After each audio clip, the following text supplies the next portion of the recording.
नमस्कार, स्वागत है आप सभी का। Satveer Singh, lecturer English, translation Hindi to English part number 7। हम डिस्कस कर रहे हैं बहुत ही important and interesting topic which name is translation. अनुवाद जिसको हिंदी में बोलते हैं। हम हर पार्ट्स में अलग अलग इन्फॉर्मेशन, अलग अलग जानकारी हासिल कर रहे हैं, तो आपने हर पार्ट को बड़े ध्यान से वॉच करना है, देखना है, ताकि जब हम पैराग्राफ के रूप में, पैसेज के रूप में, जब पूरा का पूरा पैसेज पैराग्राफ हम वाइट बोर्ड पर लिखेंगे तो आपको फिर वो वहाँ पर सेंटेंस मिक्स होंगे। कोई sentence use of model auxiliary से रिलेटेड होगा, कोई use of WH family word से रिलेटेड होगा, कोई किसी टेंस से रिलेटेड होगा, कोई किसी टेंस से रिलेटेड होगा। इसलिए आपको परेशानी ना हो, इसलिए हर पार्ट को आपने ध्यान से वॉच करना है। Let's start. रोगी मर चुका है, रोगी मर चुका था, रोगी मर चुका होगा, डॉक्टर के आने से पहले रोगी मर चुका था, डॉक्टर के आने से पहले रोगी मर चुका होगा, मैंने अपना कार्य कर लिया है, क्या बच्चा सो चुका था, काम ख़त्म करने के बाद मैं घर गया। तो इस प्रकार के हम सेंटेंस हिंदी में बार बार बोलते हैं। कहीं ना कहीं किसी सेंस में, मान लो रोगी के बारे में कोई हालचाल पूछने जाता है तो उसको जवाब मिलता है रोगी मर चुका है। फिर हम किसी सेंस में बात करते हैं, भाई रोगी मर चुका था, रोगी मर चुका होगा। फिर हम किसी से पूछते हैं डॉक्टर नहीं आया, फिर हम उसको कहते हैं कि डॉक्टर के आने से पहले रोगी मर चुका था। हमने पिछले पार्ट में देखा कि बच्चा सो रहा है, इसमें है क्या बच्चा सो चुका था। तो इस सेंस में आपने ध्यान से देखना है। और चुका है, चुका था, चुका होगा, चुका था, चुका होगा, लिया है, चुका था, काम ख़त्म करने के बाद मैं घर गया, काम ख़त्म करने के बाद मैं घर गया, काम ख़त्म करने के बाद एक कार्य पहले हुआ। तो हमने देखना है जहाँ चुका है, लिया है, ली है, चुकी है, ये आ जाए इस सेंस में हो तो कौन से टेंस का सेंटेंस होता है ये? Present perfect. परफेक्ट का मतलब होता है पूर्ण, यानी परफेक्ट कोई भी है, या प्रेजेंट परफेक्ट की बात हो, पास्ट परफेक्ट की बात हो, फ्यूचर परफेक्ट की बात हो, जिसमें कार्य पूरा हो चुका है, कार्य चल रहा है, प्रेजेंट कंटिन्यूअस, कंटिन्यूअस में कार्य चल रहा है, ठीक है, पूरा हो चुका है परफेक्ट में। परफेक्ट का मतलब पूर्ण, संपूर्ण। तो आपने देखना है चुका है, लिया है, ली है, किस सेंस में आता है? Present perfect. और लिया था, चुका था, चुके थे, पास्ट परफेक्ट। और चुका होगा, लिया होगा, गागेगी आ गया चुका के साथ, फ्यूचर परफेक्ट टेंस। और जब हम सेंस की बात करेंगे, ये इस प्रकार के सेंटेंस आपको कहीं लिखे हुए किसी बुक में मिले तो आपको एकदम से सेंसिबल हो जाना, एकदम से पहचान लेना आपने कि इसमें चुका है या लिया है। हाँ, ये प्रेजेंट परफेक्ट, इसमें चुका था है, इसमें लिया था है, पास्ट परफेक्ट, इसमें चुका होगा, लिया होगा है साथ में, फ्यूचर परफेक्ट। ये आपको ध्यान में आ जाना चाहिए। अब इनकी जो पहचान है, सेंटेंसेस की स्ट्रक्चर है इंग्लिश में, किस प्रकार सेंटेंस को हम क्रिएट करते हैं, सेंटेंस बनाते हैं, हमें पहचान तो होगी। चुका है, चुके हैं, प्रेजेंट परफेक्ट, चुका था, पास्ट परफेक्ट, चुका होगा, फ्यूचर परफेक्ट। अब इसकी स्ट्रक्चर देखेंगे हम, जब हम यहाँ पर इसके सेंटेंस को लिखने की बात देखते हैं तो हम देखते हैं कि इसमें हैज़ लगा हुआ है, थर्ड फॉर्म लगी हुई है, हैड लगा हुआ है, थर्ड फॉर्म लगी हुई है, विल हैव है, थर्ड फॉर्म है, हैड के साथ थर्ड फॉर्म है, साथ में ये बिफोर के बाद सेकंड फॉर्म भी है, विल हैव के बाद थर्ड फॉर्म है, ये फर्स्ट फॉर्म भी है, यहाँ पर हैव के साथ थर्ड फॉर्म है, हैड के साथ थर्ड फॉर्म है, यहाँ पर हैड के साथ थर्ड फॉर्म है, साथ में सेकंड फॉर्म भी है। तो हमने ये तो जरूर देख लिया कि सब में थर्ड फॉर्म जरूर आएगी परफेक्ट में, सभी में, चाहे प्रेजेंट परफेक्ट हो, पास्ट परफेक्ट हो या फ्यूचर परफेक्ट, सब में थर्ड फॉर्म आएगी। अब हेल्पिंग वर्ब के बारे में आपने देखना है, यदि चुका है, चुकी है या लिया है, ली है, प्रेजेंट परफेक्ट है तो उसमें हैज हैव लगाएंगे। क्या लगाएंगे?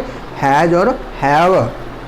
आई वी के साथ या प्लूरल के साथ यू है, यू प्लूरल में भी आता है और सिंगुलर में भी आता है। यू के साथ, दे के साथ या प्लूरल के साथ, आई के साथ, वी के साथ हैव। और जो सिंगुलर है बाकी ही, सी, इट, कोई नाम या थर्ड पर्सन सिंगुलर है, उनके साथ हैज, फिर थर्ड फॉर्म। और पास्ट परफेक्ट में हैड,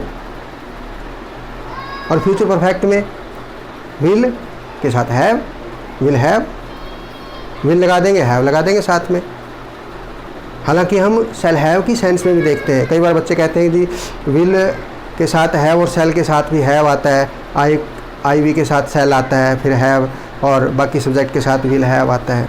लेकिन हम पहले ही डिस्कस कर चुके हैं कि मॉडर्न इंग्लिश में दिन प्रतिदिन आजकल के चलन की बात जब हम करते हैं, मॉडर्न इंग्लिश की बात करते हैं, तो उसमें सेल को हम मॉडल एक्सिलरी के रूप में यूज करते हैं और विल को फ्यूचर टेंस में यूज करते हैं हेल्पिंग वर्ब के रूप में।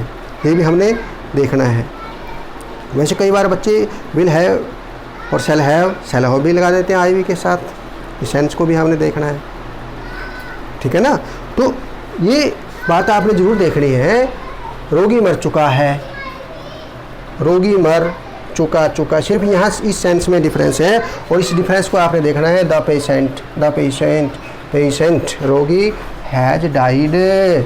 और यदि यहाँ प्लूरल आ जाए, यहाँ पर पेशेंट्स आ जाए मान लो, या कोई और प्लूरल सेंस में आ जाए, फिर यहाँ हैव आ जाएगा, have. The patient has died, the patient had died. ये आपने स्ट्रक्चर का तो पता लग गया कि सब्जेक्ट आएगा सबसे पहले, फिर हैज या हैड या विल हैव, और फिर थर्ड फॉर्म। सब में थर्ड फॉर्म सभी में लगेगी। The patient has died, the patient had died, the patient will have died, will के साथ हैव, फिर डाइड। ये देखना है हमने। रोगी मर चुका है, रोगी मर चुका था, रोगी मर चुका होगा, विल हैव डाइड, मर चुका था, हैड डाइड, चुका है, हैज डाइड। क्लियर है? नेक्स्ट, डॉक्टर के आने से पहले रोगी मर चुका था। एक और आपने देखना है, जब कई बार पास्ट परफेक्ट में या फ्यूचर परफेक्ट में डबल वर्क होगा, डबल टास्क होगा, दो कार्य होंगे। एक कार्य पहले हो चुका होगा और दूसरा कार्य उसके बाद होगा। जो कार्य पहले हो चुका है पास्ट परफेक्ट में जो कार्य पहले हुआ है उसके लिए हम क्या लगाएंगे? हैड प्लस थर्ड फॉर्म, अर्थात पास्ट परफेक्ट। और जो कार्य बाद में हुआ है उसके लिए लगाएंगे हम सेकंड फॉर्म, अर्थात पास्ट इंडेफिनिट। और इसी प्रकार फ्यूचर में जो कार्य पहले हुआ है फ्यूचर परफेक्ट, और जो कार्य बाद में हुआ है प्रेजेंट इंडेफिनिट, प्रेजेंट इंडेफिनिट। और पहले वाले में फ्यूचर परफेक्ट, किसमें? फ्यूचर परफेक्ट वाले सेंटेंस में, टेंस में, जब डबल कार्य होता है, दो कार्य एक साथ होते हैं, एक कार्य पहले हो गया, एक कार्य बाद में। इसी प्रकार पास्ट में भी दो कार्य कई बार होते हैं। एक कार्य पहले हो चुका है, जो पहले हो चुका है उसके लिए हम हैड प्लस थर्ड फॉर्म, अर्थात पास्ट परफेक्ट। जो कार्य बाद में हुआ है उसके लिए सेकंड फॉर्म, अर्थात सिंपल पास्ट। तो इसमें देखेंगे हम दो कार्य हुए हैं। पहले कार्य कौन सा हुआ है? रोगी मर चुका था डॉक्टर के आने से पहले, यानी आने से पहले रोगी मर चुका था, यानी पहले रोगी मर चुका था, डॉक्टर बाद में आया है, तो रोगी मर चुका था। तो जो पहले कार्य हुआ है, रोगी की डेथ हो गई है पहले, इसके लिए हम लगाएंगे हैड प्लस थर्ड फॉर्म, अर्थात past perfect. The patient had died, पहले, बिफोर, किससे पहले? डॉक्टर के आने से पहले, before the doctor came, second form, before the doctor केम। तो इसमें डबल टास्क का डबल कार्य हुआ है, डबल एक्शन हुआ है। एक रोगी की डेथ हुई है, एक डॉक्टर आया है, डॉक्टर बाद में आया है, तो इसलिए द डॉक्टर केम। पहले क्या हुआ, द पेशेंट हैड डाइड, तो ये बिफोर है। बीच में यानी दोनों सेंटेंस को हम बिफोर के साथ जोड़ रहे हैं, बीच में बिफोर है। और यदि ये फिलिंग द ब्लैंक्स में आ जाए, टेंस वाले वर्ब की फीलिंग वाले चैप्टर में, टॉपिक में, एग्ज़ाम के अंदर कई बार इसमें वर्ब फिलिंग करने के लिए आ जाता है, filling in the blanks, fill in the blanks. और बीच में क्या देखते हैं हम, बिफोर देखते हैं। और यहाँ भी ब्लैंक प्लेस होता है और यहाँ भी खाली जगह होती है, यहाँ भी खाली जगह होती है। तो बच्चे ने, स्टूडेंट्स ने क्या देखना है कि बिफोर से पहले यदि खाली स्थान है, वहाँ हम हैड के साथ थर्ड फॉर्म लगाएंगे, और बिफोर के बाद जो खाली स्थान है उसमें हम सेकंड फॉर्म लगाएंगे। ठीक है, तो the patient had died before the doctor came, doctor के आने से पहले रोगी मर चुका होगा, चुका होगा, ये है फ्यूचर परफेक्ट। इसमें भी दो कार्य हुए हैं। पहले क्या हुआ है, पेशेंट मर चुका होगा, उसमें है मर चुका था। The patient will have died.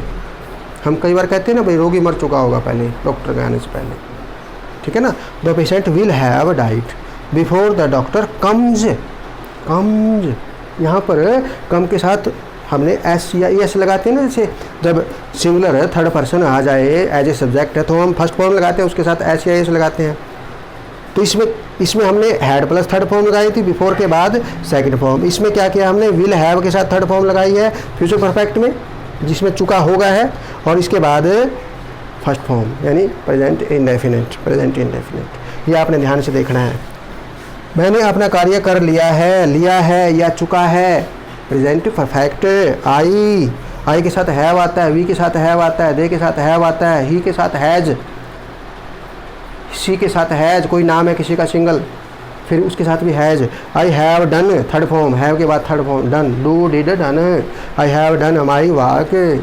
ठीक है, क्या बच्चा सो चुका था, इससे पहले हमने देखा बच्चा सो रहा है, देखा हमने इससे पहले वाले पार्ट में, बच्चा सो रहा है, हमने क्या लिखा था, द चाइल्ड इज स्लीपिंग, बच्चा सो रहा था, द चाइल्ड वाज स्लीपिंग, बच्चा सो रहा होगा, the child will be sleeping. ये हमने प्रेजेंट कंटिन्यूस, पास्ट कंटिन्यूस और फ्यूचर कंटिन्यूस में इस सेंस को देखा। इसमें है बच्चा सो चुका था, चुका था पास्ट परफेक्ट। यदि हम इसमें क्या की बात ना करें तो बच्चा सो चुका था, हम इसमें लिखेंगे the child had slept, had के साथ थर्ड फॉर्म, स्लीप, स्लेप्ट, और उसके बाद स्लीपिंग ING लगता है उसमें।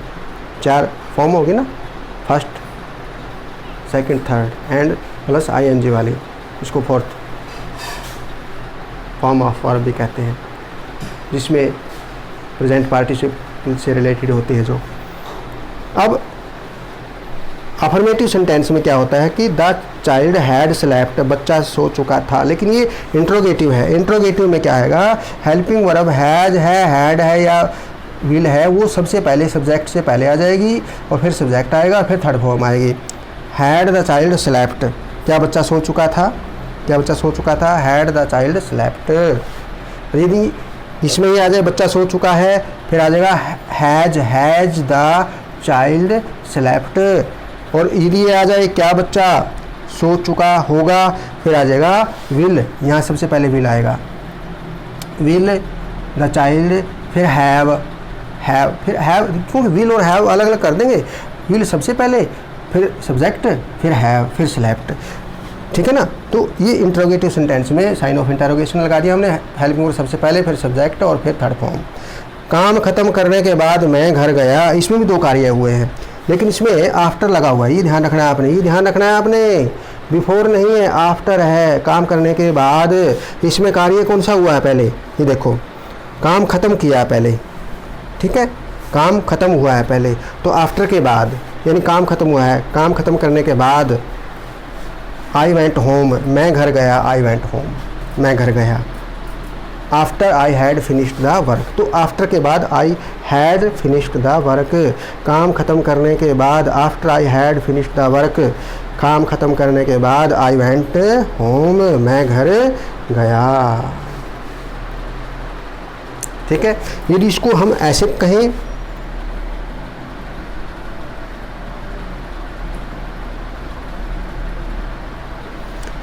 काम ख़त्म करने से पहले मैं घर गया,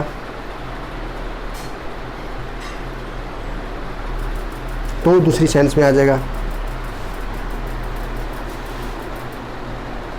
ये समझ में आया सभी को? तो देखना है आपने, बिफोर से पहले हैड प्लस थर्ड फॉर्म है और बिफोर के बाद सेकंड फॉर्म है, ये देखना है आपने। क्योंकि इसमें है डॉक्टर के आने से पहले रोगी मर चुका था, इसमें है कि काम ख़त्म करने के बाद मैं घर गया, इसमें आफ्टर से पहले सेकंड फॉर्म है और आफ्टर के बाद हैड प्लस थर्ड फॉर्म है। इसमें आफ्टर के बाद, बिफोर के बाद क्या है?